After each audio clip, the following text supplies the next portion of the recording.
Hello students, আমি তোমাদের Ritika ma'am এবং আজকে তোমাদের জন্য যে ভিডিওটা নিয়ে এসেছি সেটা তো তোমরা পিছনে থাম্বনেল দেখেই বুঝতে পেরে যাচ্ছ যে জেনপাস 2026 এর যে এক্সামের ফর্ম ফিল আপ হয়তো তোমরা করে ফেলেছো বা করতে যাচ্ছ। সেই জেনপাস এক্সামে কেমিস্ট্রি একটা ভাইটাল রোল প্লে করে।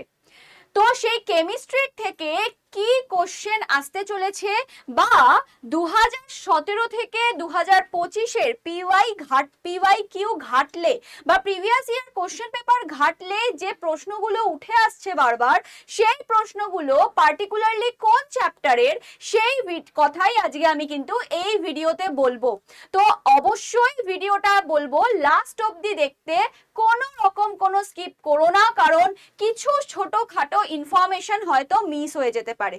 তো চলো আজকের ভিডিওটা স্টার্ট করি এবং ভিডিও শুরু করার আগে তোমাদের থেকে একটাই আমার চাহিদা, সেটা হচ্ছে দেখো তোমরা যা চাহিদা মানে যা বলো আমাকে, যা চাও আর কি, সমস্ত কিছু মেটানোর চেষ্টা করি। তোমাদের কাছে বিভিন্ন রকম যে ভিডিওগুলো তোমরা চেয়ে থাকো, বলা যায় রিকোয়েস্ট করে থাকো, সেই রিকোয়েস্টেড ভিডিও কিন্তু আমি নিয়ে আসি। আমারও তো কিছু চাওয়া থাকবে। তো চাওয়াটা হচ্ছে এটাই যে যারা যারা নতুন এই ভিডিওটা দেখছো তারা লাস্ট অব্দি ভিডিওটা দেখো। ভিডিওটা যদি ভালো লাগে, যদি ভিডিও থেকে কিছু বুঝতে পারো, মানে অনেক কিছু আইডিয়া ক্লিয়ার হয় কোন চ্যাপ্টারগুলো এই লাস্ট মোমেন্টে কোন চ্যাপ্টারগুলোকে তোমরা বেশি প্রাধান্য দেবে সেটা বুঝে যাও, তাহলে অবশ্যই কিন্তু ভিডিওটাকে লাইক করে যেতে ভুলবে না। লাস্টে গিয়ে ভুলে যেও না লাইক করতে, এবং চ্যানেলটাকে অতি অবশ্যই সাবস্ক্রাইব করে নিও। তো চলো আর বেশি বকবক না করে এবারে ভিডিওটাকে স্টার্ট করা যাক। তো ফার্স্টেই দেখতে পাচ্ছ এখানে আমি লিখে রেখেছি যে most important chapters of chemistry for 2026 exam. তো আমাদের এক্সামটা কবে? জেনপাসের এক্সামটা কিন্তু আর বেশি দিন বাকি নেই, 14ই জুন। যদি আমাদের যে মানে ডেটটা দেওয়া আছে WBJEE ওয়েবসাইটে বা বোর্ড থেকে যে ডেটটা বলা হয়েছে সেই ডেটে যদি হয়ে থাকে তাহলে সেটাই হচ্ছে ডেট। এবার যদি পেছোয় বা এগোবে না, যদি পেছোয় সেটা পরের কথা, কারণ আমাদের তো এখন চিন্তা ভাবনা রাখতে হবে ওই ডেটটাকে কেন্দ্র করে। তো তার জন্য পরীক্ষা হচ্ছে এই দিনে, এই দিনের জন্য আমরা কিভাবে এখন থেকে প্রিপেয়ার করব, তার জন্য দেখে নাও।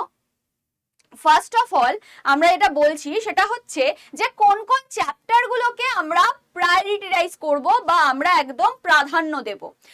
ফার্স্ট অফ অল যেটা বলে রাখি, আমি এখানে যেভাবে সাজিয়েছি সেটা কিন্তু প্রায়োরিটির বেসিসে সাজিয়েছি, মানে কোন চ্যাপ্টারটা থেকে সব থেকে বেশি আসে সেই পরে, তারপরে কোনটা থেকে আসে, তারপর কোনটা থেকে, এইভাবে এরকম ভাবে সাজিয়েছি।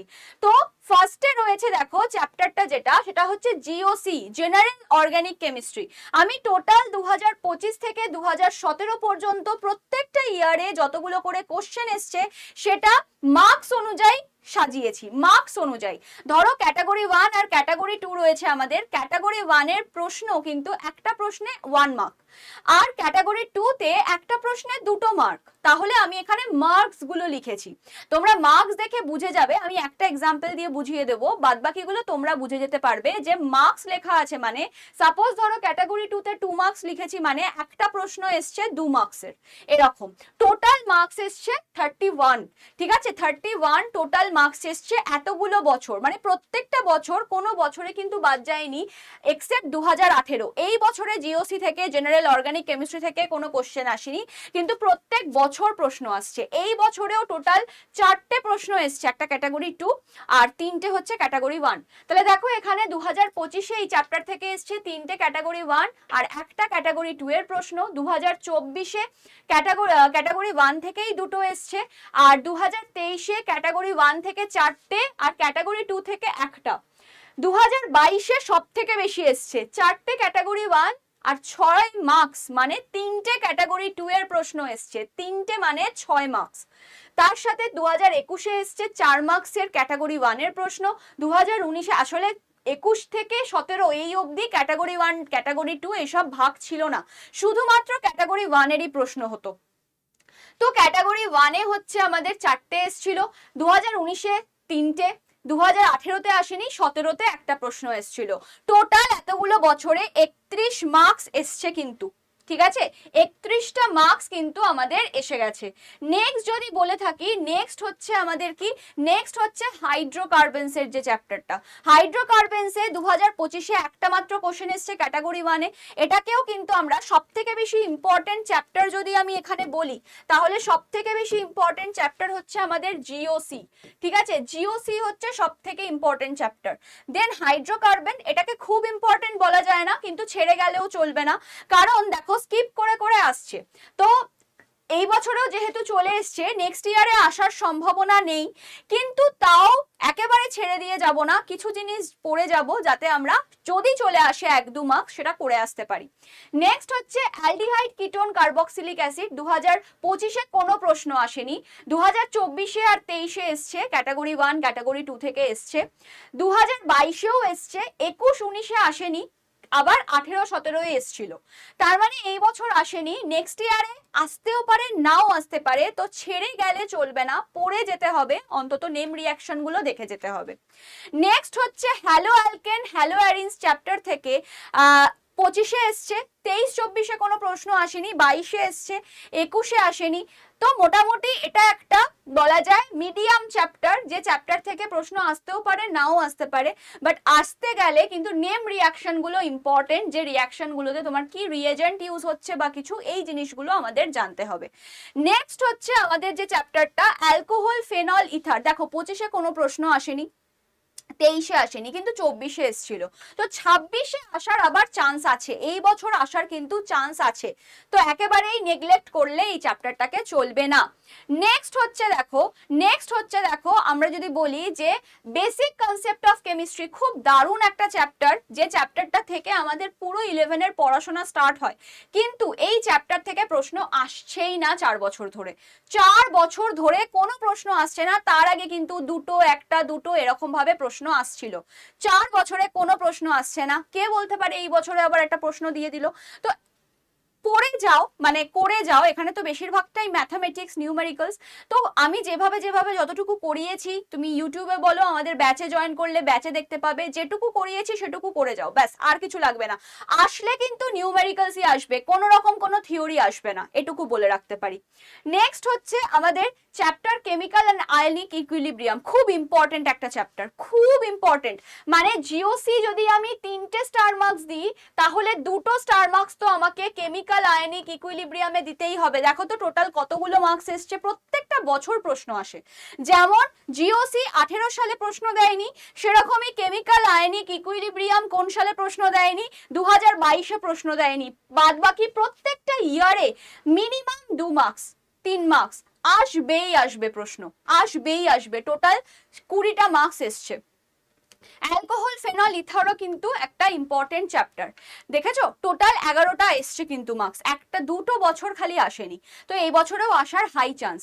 নেক্সট হচ্ছে সলিউশন চ্যাপ্টারটা মিডিয়াম ইম্পর্টেন্স আছে, খুব বেশি নেই, বাট সলিউশনের যে জায়গাটা মেন ইম্পর্টেন্ট, সেই জায়গাটা কোনটা, কলিগেটিভ প্রপার্টি। সলিউশনের কলিগেটিভ প্রপার্টি যে জায়গাটা, সংখ্যাগত ধর্ম, এই পার্টটা ভালো করে পড়তে হবে, এখান থেকে কিন্তু প্রশ্ন আসার মতো।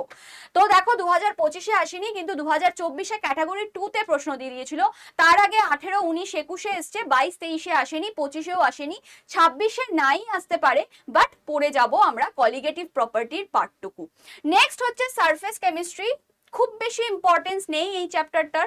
সারফেস কেমিস্ট্রি থেকে যদি কোনো প্রশ্ন আসে, সেটা মোটামুটি অ্যাডজর্পশন থেকে প্রশ্ন আসবে, ধরেই রাখো তোমরা, সেটা পুরো থিওরিটিক্যাল একটা চ্যাপ্টার, আসলে থিওরি আসবে, কোনো নিউমেরিক্যালের ব্যাপার নেই। নেক্সট হচ্ছে কোঅর্ডিনেশন কম্পাউন্ড, খুব ইম্পর্টেন্ট একটা চ্যাপ্টার, দেখো 10টা মার্কস কিন্তু এসছে এতগুলো বছরে। তো কোঅর্ডিনেশন কম্পাউন্ড চ্যাপ্টারটা বাদ দিলে একেবারেই চলবে না, আর খুব ইন্টারেস্টিং একটা চ্যাপ্টার, কোঅর্ডিনেশন স্ফিয়ার টিয়ার সমস্ত কিছু দিয়ে, এমনকি তাদের নামকরণ, তোমাদের প্রশ্ন যেখান থেকে মেনলি হতে পারে সেটা হচ্ছে নামকরণ, IUPAC naming of coordination compound, এছাড়াও EAN রুল আসতে পারে, এছাড়াও VBT থিওরি দিয়ে, বা তোমাদের যে ক্রিস্টাল ফিল্ড থিওরি যেটা হচ্ছে সিএফটি, সেটা দিয়ে কিন্তু প্রশ্ন আসতে পারে। খুব সুন্দর একটা চ্যাপ্টার, এই চ্যাপ্টারটা পড়ে কিন্তু যেতেই হবে, কারণ 25-এ প্রশ্ন এসছে, 24-এ এসছে, 23-এ এসছে, 22-এ এসছে, আর এমন একটা চ্যাপ্টার যেখান থেকে ক্যাটাগরি 2 এরও প্রশ্ন হতে পারে, যেখান থেকে ক্যাটাগরি 1 এরও প্রশ্ন হতে পারে। সব চ্যাপ্টার থেকে কিন্তু ক্যাটাগরি 2 হয় না, যেমন বেসিক কনসেপ্ট অফ কেমিস্ট্রি কোনো ক্যাটাগরি 2 এর প্রশ্ন সেরকম ভাবে হবে না, যদি না থিওরিটিক্যাল প্রশ্ন আসে, নিউমেরিক্যালে আসে না।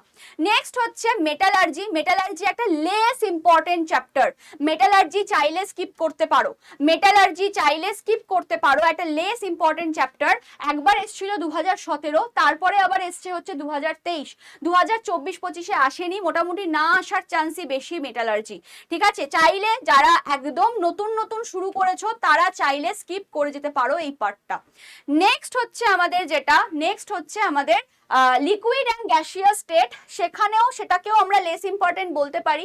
আগে 17, 18, 19-এ পরপর 3টে কনজিকিউটিভ ইয়ারে এসছে, বাট তারপর থেকে এসছে আবার 23-এ, 24-25-এ আসেনি, তো একটা চান্স আছে 26-এ আবার আসার, যদি অল্টারনেট করে করে আসে তো একটা চান্স আছে, কিন্তু নেগলেক্ট করতেও পারো, না না করলে যদি রিডিং করে নিতে পারো একবার চ্যাপ্টারটা, সেটা করে নিতে পারো। ঠিক আছে, চলো নেক্সট হচ্ছে আমাদের কেমিক্যাল বন্ডিং চ্যাপ্টারটা। প্রত্যেক বছর এই চ্যাপ্টারটা থেকে কিন্তু প্রশ্ন এসছে, একেবারে যে স্কিপ হয়ে গেছে কোনো বছর সেটা কিন্তু নয়। কেমিক্যাল বন্ডিং থেকে প্রত্যেক বছর প্রশ্ন এসছে, শুধু 18 আর 19-এ কোনো বছর, মানে এই দুটো বছর আসেনি, সেটা পাস্টের কথা। এখন কিন্তু প্রত্যেক বছর প্রশ্ন দেয়, তো ইম্পর্টেন্ট চ্যাপ্টার ধরে নিতে পারো এটাকে একটা। নেক্সট হচ্ছে, মানে স্কিপ করা যাবে না, স্কিপেবল নয়। নেক্সট হচ্ছে কেমিক্যাল কাইনেটিক্স। কেমিক্যাল কাইনেটিক্সে আমরা দেখতে পাচ্ছি পরপর দুটো বছর, মানে হচ্ছে 24 আর 25-এ আসেনি কোনো প্রশ্ন, কিন্তু তার আগে কিন্তু প্রশ্ন আসতো 21, 22, 23, 3টে বছরেই প্রশ্ন এসছে, এবং তার আগেও আবার দুটো বছর আসেনি, প্রথম বছরে এসছিল 17 সালে এসছিল, তো মোটামুটি স্কিপ করা যাবে না, এই চ্যাপ্টারটাও কিন্তু আমাদের করতে হবে। নেক্সট হচ্ছে রেডক্স। যদিও কেমিক্যাল কাইনেটিক্স থেকে খুব একটা জায়গা থেকে প্রশ্ন হওয়ার চান্সেস নেই, তো ঠিক আছে, যেটুকু আছে করে নিতে হবে। রেডক্স চ্যাপ্টারটা লেস ইম্পর্টেন্ট, কিন্তু অনেক বছর পর আমরা ভেবেই নিয়েছিলাম রেডক্স থেকে আর কোনোদিন কোনো প্রশ্ন আসবে না, কারণ রেডক্সে আমাদের প্রথম ইয়ারে 17-তে দুটো প্রশ্ন এসছিল, 21-এ এসছিল একটা, দেখো 2 বছর গ্যাপ, আবার 3 বছর গ্যাপ দিয়ে, যখনই 2 বছরের পর আরেক বছর গ্যাপ হয়ে গেছিল 24-এ, তখনই ভেবেছিলাম 25-এ আর কোনো প্রশ্ন আসবে না, কিন্তু দেখো বুমেরাং হয়ে 25-এ কিন্তু প্রশ্ন দিয়ে দিয়েছে। তো সেই জন্য আমাদের কিন্তু 26-এর জন্য মানে প্রিপেয়ার থাকতে হবে, খুব যে প্রশ্ন দেবে তা নয়, একটা দেবে এরকম ধরে রাখো। তো বায়োমলিকিউলস চ্যাপ্টারটা এখন লেস ইম্পর্টেন্ট হয়ে গেছে, আগে প্রত্যেক বছর দিত, মানে দুটো বছরে পরপর দিয়েছিল, তারপরে অনেক গ্যাপ দিয়েছে, ঠিক আছে, আসলেও সেটা একটাই প্রশ্ন আসে, আসলেও সেটা খুবই কম একটা, যেহেতু বায়োমলিকিউলস বায়োলজির মধ্যেও পড়ে যায়, তো বায়োলজির মধ্যেই ধরে নেওয়া হয় ওটাকে, বায়োমলিকিউলস হিসাবে খুব একটা আসে না। নেক্সট হচ্ছে রেডিও অ্যাক্টিভিটি, যে চ্যাপ্টারটা সেই 17 সালে একবার প্রশ্ন এসেছিল, তারপর থেকে কোনোদিন প্রশ্ন আসেনি, চাইলে স্কিপ করে যেতে পারো। রেডিও অ্যাক্টিভিটি চ্যাপ্টার থেকে আর হয়তো কোনোদিন প্রশ্ন আসবে না, চাইলে স্কিপ করে যেতে পারো। নেক্সট হচ্ছে পি ব্লক এলিমেন্ট বা পি ব্লক এলিমেন্ট, তো এটাকে একটা স্টার মার্ক দিয়ে রাখো, এটা থেকে প্রশ্ন আসুক না আসুক এটা আমাদের ভালো করে পড়তেই হবে। ঠিক আছে, দেখো 25-এ কিন্তু ক্যাটাগরি 2 এর একটা প্রশ্ন চলে এসছে, 24-এ এসেছিল না, 23-এ এসছে, 22-এ এসছে, 21-এ এসছে, 19-এ আসেনি, 18-এ এসছে, এক বছর স্কিপ করে করে জেনারেলি আসে, কিন্তু 21, 22, 23-এ পরপর 3 বছর চলে এসছে, 24-এ আসেনি, 25-এ এসছে। ওকে, এই হচ্ছে ব্যাপার। নেক্সট, তাহলে এটাকে আমাদের পড়তে হবেই। এস ব্লক এলিমেন্ট স্কিপ করে যাও, এস ব্লক এলিমেন্ট পড়ো না, এদিকে হচ্ছে তোমার রেডিও অ্যাক্টিভিটি পড়ো না, এমনিও এনসিইআরটি নতুন বইতে এস ব্লক এলিমেন্ট তুলে দিয়েছে, এস ব্লক এলিমেন্টটা নেই, এস ব্লক এলিমেন্ট থেকে আসার আর চান্সেস কম পরীক্ষায় প্রশ্ন। ঠিক আছে, ডি অ্যান্ড এফ ব্লক থেকে কিন্তু আসে, ডি অ্যান্ড এফ ব্লক কিন্তু তুলে দেয়নি, পি ডি এফ এই 3টে ব্লক এলিমেন্ট কিন্তু পরীক্ষায় প্রশ্ন দেয়, পি থেকে বেশি আসে, ডি এফ থেকেও আসে না তা নয়, 24-এ এসেছিল, 25-এ আসেনি, আবার কিন্তু 26-এ আসার হাই চান্স আছে। নেক্সট হচ্ছে ইলেকট্রোকেমিস্ট্রি, প্রত্যেক বছরই মোটামুটি এক বছর গ্যাপ দিয়ে আরেক বছর পরীক্ষায় প্রশ্ন আসে, এক বছর গ্যাপ আরেক বছর আসে, তো এটাকেও মোটামুটি পড়তে হবে। থার্মোডিনামিক্স যদি বলি, দেখো অনেক বছর, মানে অনেক বছর নয়, 22 আর 23 দু বছর কিন্তু পরীক্ষায় কোনো প্রশ্ন আসেনি, কিন্তু 24-25 দুটো বছরেই কিন্তু দুটো দুটো করে প্রশ্ন এসছে, ক্যাটাগরি 1-এ একটা, ক্যাটাগরি 2-এ একটা, আবার এখানেও তাই। তার মানে এই ট্রেন্ডসটা ফলো হবে এবার, থার্মোডিনামিক্সের ট্রেন্ডসটা এবার ফলো হবে, দুটো করে প্রশ্ন মিনিমাম আসবে, ম্যাক্সিমাম আরো আসতে পারে। তো এটা কিন্তু আমাদের পড়তে হবে। নেক্সট হচ্ছে আমাদের পিরিয়ডিসিটি। এই চ্যাপ্টারটা খুব ইম্পর্টেন্ট চ্যাপ্টার, এই চ্যাপ্টারটা আমাদের স্কিপ করার মতো চ্যাপ্টারই নয়, পড়তেই হবে। এবার প্রশ্ন আসবে কি আসবে না সেটা পরের কথা, এই চ্যাপ্টারটা আমাদের পড়তেই হবে, না পড়লে আমরা কেমিস্ট্রির কিছুই জানতে পারবো না। এটা আর এটা, এই দুটো থেকে যতই প্রশ্ন না হোক, যদিও 24-এ দুটো জায়গা থেকেই এসেছিল, 25-এ অ্যাটমিক স্ট্রাকচার থেকে দুটো এসে গেছে, পিরিয়ডিসিটি থেকে আসেনি, ঠিক আছে? তো যতই না আসুক পড়তে কিন্তু আমাদের হবেই। নেক্সট হচ্ছে কেমিস্ট্রি ইন এভরিডে লাইফ, এই চ্যাপ্টারটাও পড়তে হবে, কারণ এই চ্যাপ্টার থেকে প্রশ্ন যদি নাও আসে তাও এই জায়গাগুলো জেনে রাখা খুব ইম্পর্টেন্ট আমাদের। তো এই হচ্ছে ব্যাপার, পুরো জিনিসটা এখানে কেমিস্ট্রি ইন এভরিডে লাইফ এই চ্যাপ্টারটা আমাদের বলা যায় যে দৈনন্দিন জীবনে আমরা যেভাবে কেমিস্ট্রিটাকে ইউজ করি সেই কেমিস্ট্রিটা, সেই জিনিসটাকে এখানে অ্যাপ্লিকেশন বেসিস। ওকে, তো পুরো জিনিসটা কিন্তু বলে দিলাম, এই অবধি পুরোটা ছিল। যে চ্যাপ্টারগুলো হয়তো আমি বলিনি, স্কিপ করে গেছি, ঠিক আছে, সেই চ্যাপ্টার থেকে প্রশ্ন আসে না বলেই বলিনি, তার মধ্যে থেকেও কিছু কিছু চ্যাপ্টার আমি বলে দিলাম যে বাদ দিয়ে দেওয়ার কথা, ঠিক আছে, দুটো তিনটে চ্যাপ্টার আমি বলে দিলাম পুরো বাদ দিয়ে দাও, দরকার নেই পড়ার, যারা এখন শুরু করছো। তো এই হচ্ছে ব্যাপার। দেখো এখন তুমি কিভাবে প্রিপারেশন নেবে তার জন্য আমি কিছু কথা বলে দিতে চাই। এখন তোমাকে যেটা করতে হবে সেটা হচ্ছে পুরো 11-12 রিভিশন, তার সাথে তোমাকে প্র্যাকটিস করতে হবে, তার সাথে তোমাকে মক টেস্ট দিতে হবে, তার সাথে তোমাকে বলা যায় যে ডিপিপি সলভ করতে হবে, সমস্ত কিছু একসাথে। এই আর 2 মাসও বাকি নেই, এর মধ্যে তোমাকে সবটা করতে হবে। তো সমস্তটা হাতের কাছে গুছিয়ে পাওয়াটাই এখন ডিফিকাল্টির বিষয়, কারণ সমস্ত কিছু হাতের কাছে যদি নিজে গোছাতে চাও দেখবে 1 মাস কেটে গেছে, তারপরে তুমি পড়াশোনা করতে বুঝতে পেরেছো। তো সেই জন্য এই সমস্ত কিছু হাতের কাছে গুছিয়ে দেওয়ার জন্য কিন্তু আমরা সব সময় তোমাদের সাথে আছি। আর আমাদের সাথে রয়েছে সুশ্রুত ব্যাচ, আমাদের সাথে রয়েছে সুশ্রুত ব্যাচ। এই সুশ্রুত ব্যাচে, সুশ্রুত প্র্যাকটিস ব্যাচ, দেখো লেখাই আছে স্মার্ট প্র্যাকটিস ব্যাচ। এখন এইটুকু টাইমে আমাদের হার্ড ওয়ার্ক করলে হবে না, আমাদেরকে স্মার্ট ওয়ার্ক করতে হবে, আর স্মার্ট ওয়ার্কের জন্যই রয়েছে স্মার্ট প্র্যাকটিস ব্যাচ। এখানে তোমরা লাইভ প্লাস রেকর্ডেড ক্লাস তো পাচ্ছই। এখানে বলে রাখি বারবার একটা কথা, সেটা হচ্ছে অনেকে এটা ফাউন্ডেশন ব্যাচ ভেবে কিনছো বা কনসেপ্ট পড়ানো হবে ভেবে কিনছো, বাট নয়, এটা কিন্তু কনসেপ্ট পড়ানো হবে না, এখানে অবশ্যই প্র্যাকটিস হবে। এখানে কোশ্চেন অ্যান্সার প্র্যাকটিস হবে, এবং কোশ্চেন অ্যান্সার প্র্যাকটিসের জন্য যেটুকু কনসেপ্টের দরকার সেটুকু পড়ানো হবে। পুরো ফুল ওভারঅল কনসেপ্ট কিন্তু এখানে পড়ানো হবে না। আমরা জেনেই রাখবো যে এখানে যারা ক্লাস নিচ্ছ বা এখানে যারা ক্লাস করছো তারা কিছু অন্তত কনসেপ্ট জেনে তারপরে ক্লাস করতে এসছো। তো যাদের কনসেপ্টে গড়বড় আছে তারা কিন্তু আমাদের মেগা প্যাক জয়েন করতে পারো। মেগা প্যাকও দাম পড়বে 2925 টাকা। এটা 18 মাসের জন্য, নতুন যা ব্যাচ অ্যাড হবে সমস্ত কিছু পাবে, তার সাথে 3টে বই পাবে, তার সাথে এগুলো কিন্তু সব মেগা প্যাকের গল্প। কিছু জানতে হলে আমাকে কন্ট্যাক্ট করে নিও, আমি বলে দেবো। আর এছাড়া আমাদের যেটা সুশ্রুত ব্যাচ, এই ব্যাচটাতে তোমার রয়েছে 56টা মক টেস্ট। তাতে তোমার কি লাভ হবে, কারণ তুমি পড়াশোনা করার পর, প্র্যাকটিস করার পর তোমার যে প্র্যাকটিসটা ঠিকঠাক হলো কিনা বা তোমার যে পড়াশোনার অ্যানালিসিস সেটা করতে পারবে এই মক টেস্টের দ্বারা। মক টেস্ট দিলে তুমি বুঝতে পারবে তোমার পড়াশোনাটা ঠিক জায়গায় আছে কিনা। তো এটার দাম পড়বে মাত্র 1443 টাকা। হ্যাঁ, এখানে দাম বেশি দেখাচ্ছে, বাট আরো কমে যাবে যদি Y983 এই কোডটা ইউজ করে নাও। কি বললাম, Y983 এই কোডটা ইউজ করে নাও, দাম কিন্তু পড়বে 1443 টাকা। আর যারা যারা মনে করছো যে আমরা নিজেরা ব্যাচ নিতে পারছি না, একটু গাইডেন্স পেলে ভালো হতো, কিভাবে করব কিভাবে না করব বুঝলে ভালো হতো, তারা অবশ্যই 7003537477 এই নাম্বারে যোগাযোগ করে নিতে পারো সমস্ত কিছু। এছাড়াও অন্য কোনো যদি কোয়ারি থাকে কোয়ারি করে নিতে পারো, ব্যাচ সংক্রান্ত বা যে কোনো সংক্রান্ত কোয়ারির জন্য এই নাম্বারে যোগাযোগ করে নিতে পারো। তো চলো আজকের মতো ভিডিও আর লেন্দি করব না, এখানেই আমি ভিডিও শেষ করলাম। সবাই ভিডিওটা মন দিয়ে দেখে নিয়েছো আশা করব, এবং যাওয়ার আগে লাইক করে দিয়ে যেতে ভুলো না, এবং চ্যানেলটাকে সাবস্ক্রাইব সাবস্ক্রাইব করে রেখো ফর মোর ভিডিওস। তো চলো আজকের মতো, আচ্ছা প্র্যাকটিস ক্লাস কিন্তু আমাদের ইউটিউবে হচ্ছে, যারা জানো না আমার কিন্তু ক্লাস থাকে সোম বুধ শুক্র বিকাল 5টায়, সবাই জয়েন করে যেও ক্লাসে, ওখানে কিন্তু আমরা অনেক একসাথে প্র্যাকটিস করে নেবো। তো চলো আজকের মতো এখানেই শেষ করছি ক্লাস, বা সরি ক্লাস বলতে বলতে ক্লাস হয়ে যায় ভিডিও। তো দেখা হবে নেক্সট কোনো একটা ভিডিওতে। যদি কিছু কোয়ারিজ থাকে কমেন্ট সেকশনে লিখতে পারো, যদি মনে হয় যে এই ভিডিওটা হলে ভালো হতো কমেন্ট সেকশনে লেখো, সেই ভিডিও নিয়ে আসার আমি চেষ্টা করব। তো চলো আজকের মতো এখানেই শেষ করছি, সবাই ভালো থেকো সুস্থ থেকো, দেখা হবে নেক্সট কোনো একটা ভিডিওতে, সবাই টাটা।